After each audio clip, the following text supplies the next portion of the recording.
It's a common sense recap of the big stories.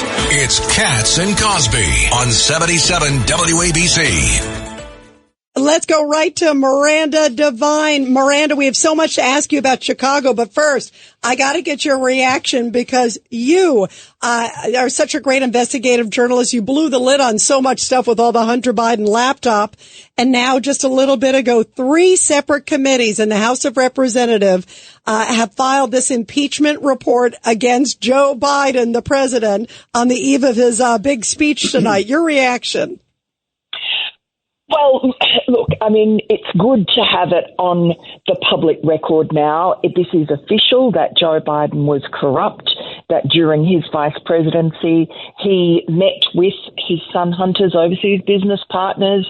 He was there front and center as part of their influence peddling scheme, not just as the product that they were selling, but intimately involved in shaking down these various oligarchs and CCP operatives for nigh on $30 million.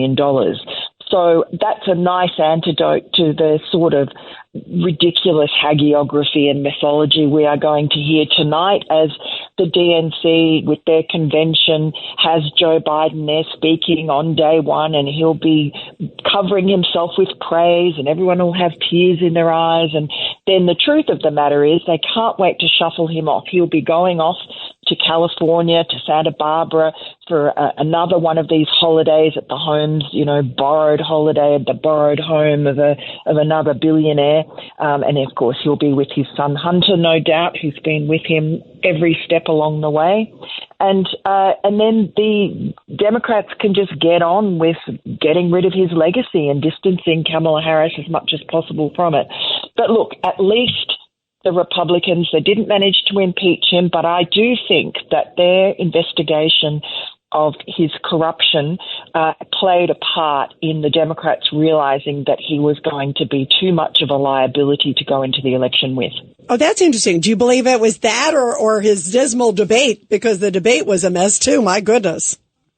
Absolutely. But I think that the corruption would have already been having pause. And they set this up. They had the debate much earlier than it normally would be, and they have their convention later than it would be. So I think that there were a lot of people within the Democratic Party that were going wobbly, obviously for his cognitive deficits, but also the corruption and the fact that Hunter's got this tax case coming up next month in California, and the prosecutors are bringing up these foreign lobbying allegations as part, even though they haven't charged him with it, it's part of the evidence that they're going to bring forward. And all of that leads to Joe Biden. Judge Weinberg. Miranda, good to talk to you again.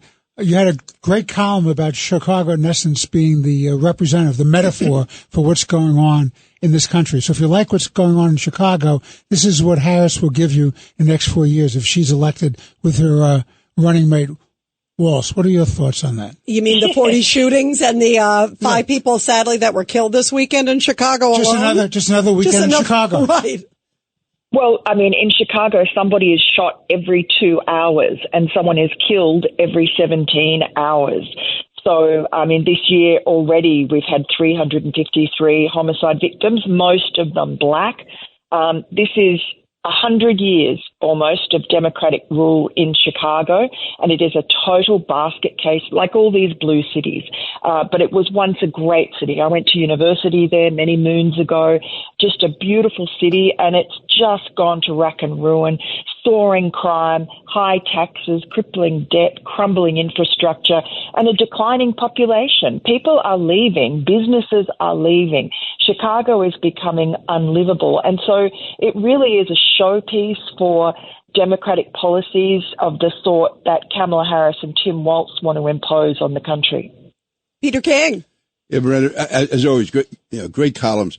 My only point is, I hope this is not a bad omen for the country, because the people in Chicago saw what a terrible mayor they had, and they went elected another terrible a worse one. And I just hope the American people don't do that. They see what Biden and Harris have done. Are they going to elect her? So I hope the country doesn't follow the lead of Chicago.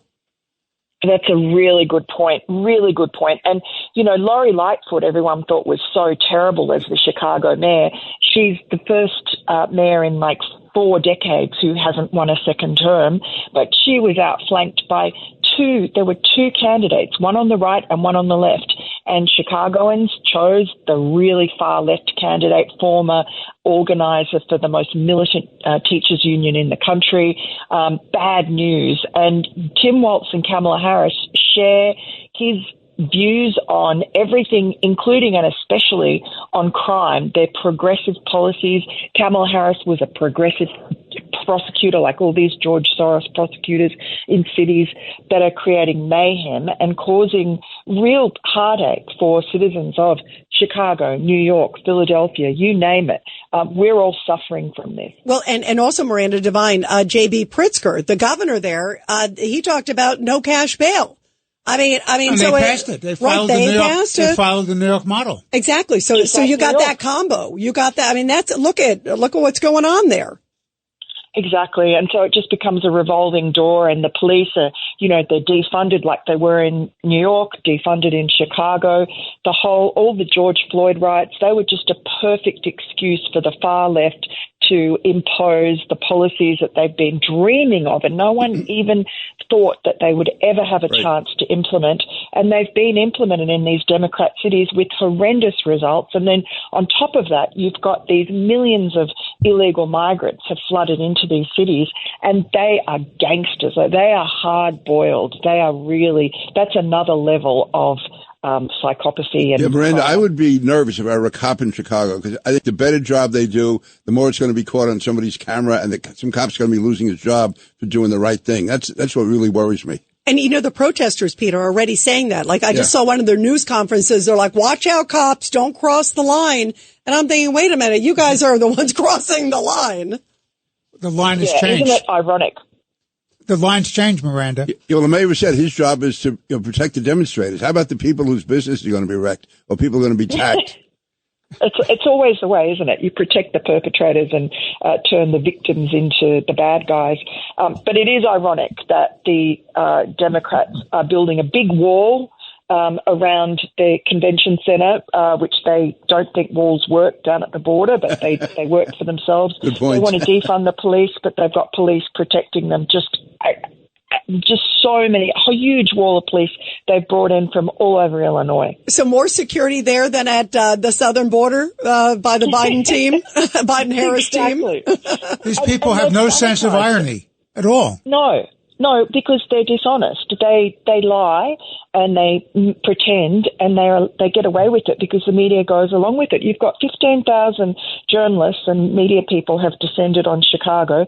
They will be inside that very safe bubble, and you can bet that they'll be sending home to their hometowns these glowing stories about how safe Chicago is. And actually, the story about crime there is just another GOP MAGA conspiracy theory. You know what, Miranda, too, I was looking at some of the numbers of Chicago, how much they have spent on the migrants. It's almost like New York. New York, they say the numbers are $5 billion. It might be New York City alone. And that it may be $10 billion next year.